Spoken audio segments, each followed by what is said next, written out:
여러분 안녕하세요. 따라왕이에요.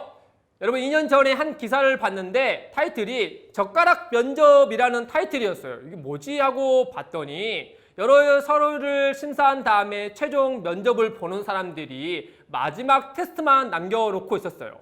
그때 테이블 위에다가 음식을 깔아놓은 다음에 그 위에 젓가락을 놔뒀거든요. 알고 봤더니 그 사람들에게 이전에 올바른 젓가락 사용법이라는 동영상을 먼저 보여주고 그들에게 이제 젓가락을 가지고 음식을 먹어보십시오 라고 테스트를 했다는 거죠. 젓가락질을 잘하는 것과 못하는 것에 대해서 이 합격과 불합격이 갈리는 걸까? 라고 봤더니 그게 아니었던 거예요. 올바른 젓가락질 하는 것도 물론 포함되지만 그보다는 그 사람들이 젓가락을 가지고 음식을 대하는 그 모습을 관찰해서 최종 결정을 내렸다라고 하는 거예요.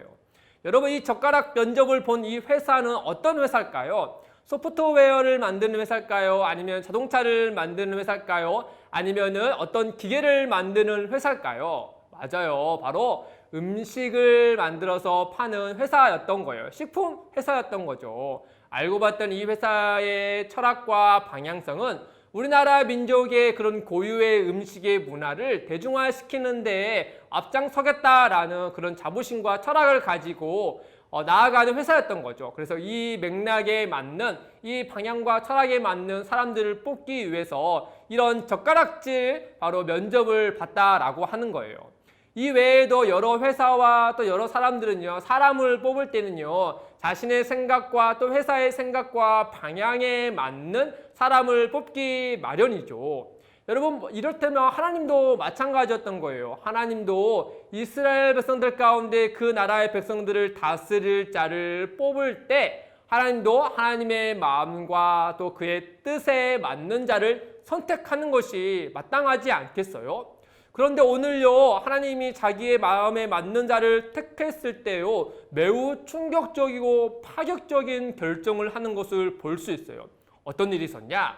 우리가 지난 시간에 본 것처럼 하나님의 마음을 떠난 사울로 인하여서 하나님도 굉장히 안타까워하시고 뿐만 아니라 그를 왕으로 세웠던 사무엘 선지자도 매우 안타까워하며 하루하루 슬픔 속에 갇혀 있었어요. 그러나 하나님께서 그를 보시면서 사무엘아 왜 자꾸 슬퍼하느냐, 너는 이제 일어나서 기름을 가지고 저 베들레헴에 있는 이새의 집으로 가거라. 그 이새의 아들들 중에 내가 한 왕을 보았다. 내가 예비하였으니 그에게 기름 부어 왕으로 세우거라 라고 말씀하는 거예요. 그래서 사무엘이 그 하나님의 말씀을 따라서 기름을 가지고 또한 예배하기 위하여서 제물을 가지고 그 이새의 집으로 갔죠. 이새는 그 사무엘 선지자가 온 걸 보고 깜짝 놀랐을 거 아니에요. 갑자기 시골에 사는 자기에게 찾아왔으니 말이죠. 사무엘이 여러 아들들을 다 불러 모아서 하나님께 예배하자라고 말하면서 그의 마음속에는 그 아들 중에 누가 하나님이 택한 왕일까라는 마음으로 그를 봤을 거죠. 그때 여러 아들들이 다 같이 왔어요. 와서 사무엘의 눈에 가장 먼저 눈에 띈 사람은 바로 그 이새가 이렇게 칭찬을 많이 했던 바로 장남 엘리압이었던 거예요. 사무엘이 딱 보니까 엘리압 정도면은 하나님이 딱 택할 자이다 라고 생각했던 거죠. 따라왕이 상상하기로는 엘리압은 등치도 크고 키도 크고 장남이니까 책임감도 아주 좋은 그런 사람이었지 않았을까. 사무엘이 그 엘리압을 보면서 엘리압에게 기름 부으려고 하자 하나님께서 사무엘에게 이렇게 말씀하시는 거예요. 사무엘아, 나는 키가 크고 등치가 크고 힘이 세다고 또 장남이라고 해서 무조건 선택하지 않는다라고 하는 거죠. 그래서 사무엘이 고개를 갸우뚱하면서 그럼 누구지? 라고 봤더니 엘리압 옆에 둘째 아비나답이 보이는 거예요. 상상하기로는 아비나답은 굉장히 공부를 잘하고 똑똑한 사람이었을 거예요. 그래서 사무엘이 봤을 때 그래, 힘이 좋고 등치가 크다고 해서 이 나라를 잘 다스리는 거 아니지? 왕이면 얼마나 할 게 많겠어? 그러니까 똑똑해야 되는 것이 당연할 거야. 그래서 그 아미나답에게 기름 부음을 하자 하나님이 사무엘에게도 나타나서 말씀하시는 거예요. 사무엘아, 나는 똑똑하다고 해서 사람을 선택하지 않는다라고 하는 거죠. 사무엘이 갸우뚱하는 거예요. 그럼 누구지? 라고 봤더니 그 아비나답 옆에 삼마라는 셋째가 있는 거예요. 누가 봐도 이 아이는 참 착해 보이고 사람들에게 칭찬을 많이 받는 사람처럼 보였던 거죠. 그래서 사무엘이 그래, 힘이 좋고 똑똑한 것보다는 그 하나님 칭찬을 많이 받고 사람들에게 좋은 일을 많이 하는, 봉사활동을 많이 하는 이런 삼마와 같은 사람이 하나님의 택함 받지 않겠어? 라고 하면서 그에게 기름을 부으려고 하자 하나님은 사무엘아, 나는 무조건 착하다고 봉사활동 많이 했다 해서 그를 택하지 않는다 라고 말하는 거예요. 그렇게 음악을 잘하는 넷째, 축구를 잘하는 다섯째, 그 다음에 운동을 잘하는 여섯째, 또 무언가 특별함이 있는 일곱째도 다 지나가 버리는 거예요. 사무엘은 굉장히 의아했죠. 하나님은 분명히 이새의 아들 중에 하나님이 택한 자가 있다고 했는데 이새가 데려온 아들 중에는 아무도 아니다라고 말씀하니까요. 사무엘이 교회를 갸우뚱하면서 그 이새에게 이새야, 네가 데려온 아들들이 이게 다니? 라고 물었던 거죠. 그러자 이새가 좀 꾸물거리더만 글쎄요, 그게요, 실은 아직 막내가 남아있긴 해요. 근데 그 막내는 지금 양을 지키고 있습니다. 그 아이는 다른 아이들에 비해서 별로 볼품이 없을 텐데요. 그래도 데려와 볼까요? 라고 얘기했던 거죠. 그래서 사무엘이 어서 그 아이를 데려오거라 라고 말했던 거예요. 그래서 이새는 사람을 시켜서 그의 막내 아들을 데리고 왔을 때 막내 아들은 뭔지도 모르고 막 헐레벌떡 뛰어왔을 거 아니에요. 온몸에 땀이 났을 거고 또 하루 종일 양을 지켰으니까 그 양의 배설물이나 양의 냄새가 배어있을 거고 또 온몸에 흙이 뒤범벅 되어 있었겠죠. 누가 봐더라도 참 볼품이 없는 그런 사람처럼 보였을 거예요. 그런데 하나님이 그 사무엘의 그 막내 아들을 보자 하나님이 사무엘에게 이렇게 얘기하시는 거예요. 사무엘아, 저 아이가 내가 택한 자다. 그에게 기름을 부어라 라고 말씀하는 거예요.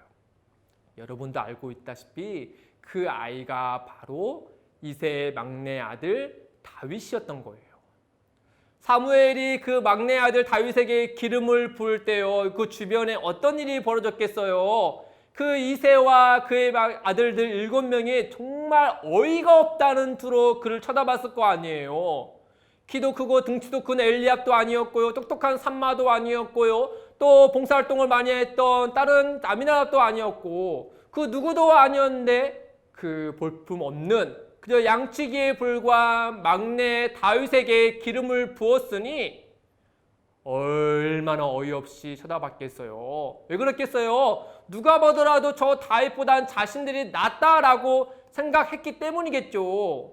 그러나 하나님의 기준은 그 사람들이 생각하는 것과 전혀 달랐던 거예요.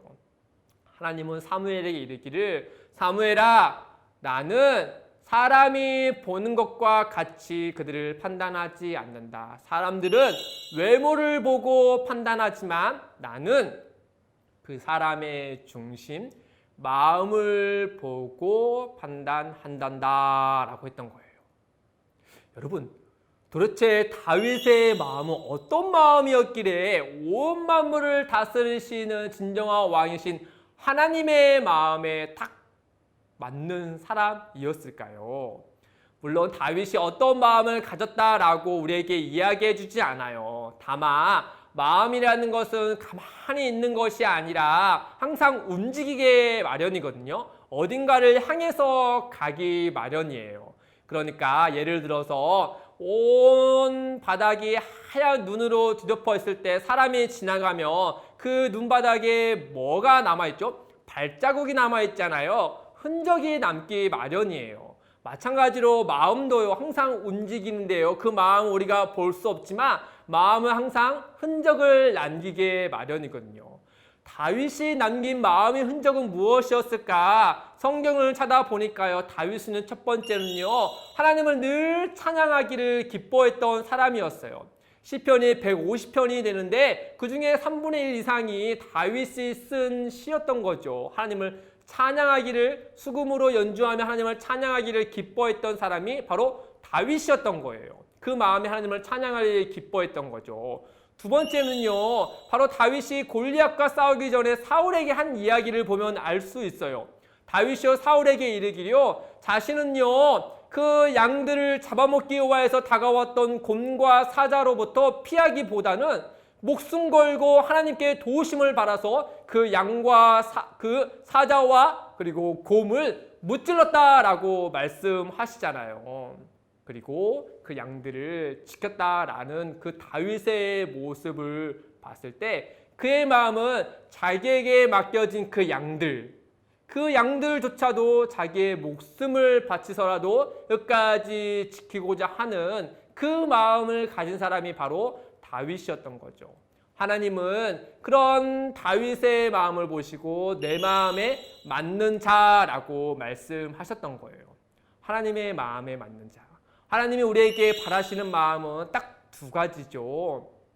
바로 하나님을 사랑하는 것과 그리고 하나님을 사랑함으로 이웃을 사랑하는 거예요.